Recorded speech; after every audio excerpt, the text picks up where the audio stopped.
আমাদের সন্তানগুলোকে ওই বিদ্যালয়ে পাঠিয়ে লেখাপড়া শেখানোর পরিবর্তে তাদেরকে নাচানাচি শিখিয়েছিল।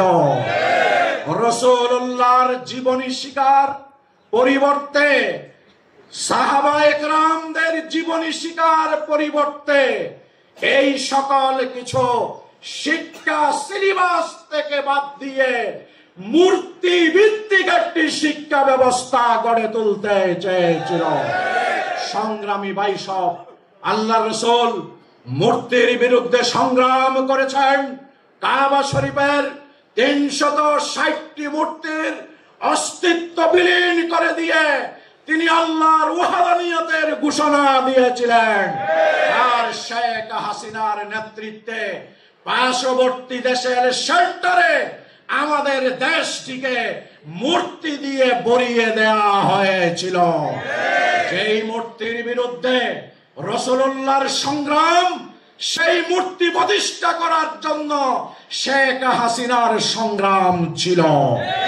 তাই বাংলাদেশের ছাত্র জনতা অত্যন্ত লজ্জাস্কর ভাবে তিনি যাতে এখান থেকে বিদায় নেন তার ব্যবস্থা করেছে।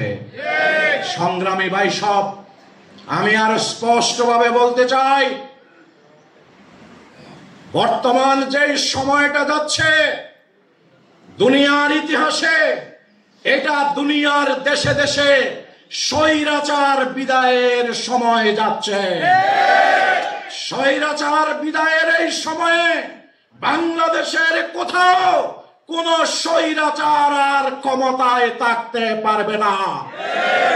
আল্লাহর রাসূলের সেই ভবিষ্যৎবাণী অনুযায়ী স্বৈরতন্ত্রের যুগ শেষ হয়ে আসছে, জুলুমতন্ত্রের যুগ শেষ হয়ে আসছে, খেলাফতালা মিনহাজিন নবুয়ার যুগের সূচনা হচ্ছে।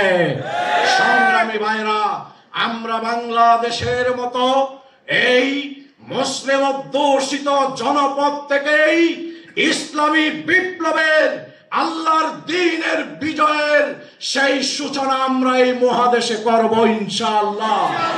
বাংলাদেশ শ্রমিক কল্যাণ ফেডারেশন এই ইসলামী বিপ্লব, আল্লাহর দ্বীন কায়েমের এই ধারায়, এই সংগ্রামে অবিচ্ছেদ্য অংশ হিসাবে তাদের সংগঠনকে, তাদের ট্রেড ভিত্তিক আন্দোলনগুলোকে মজবুত এবং সম্প্রসারিত করার মাধ্যমে শ্রেণী সংগ্রাম নয়, সত্য এবং মিথ্যার দ্বন্দ্বই হচ্ছে পৃথিবীর ইতিহাস এই সত্যকে প্রতিষ্ঠিত করবে ইনশাআল্লাহ।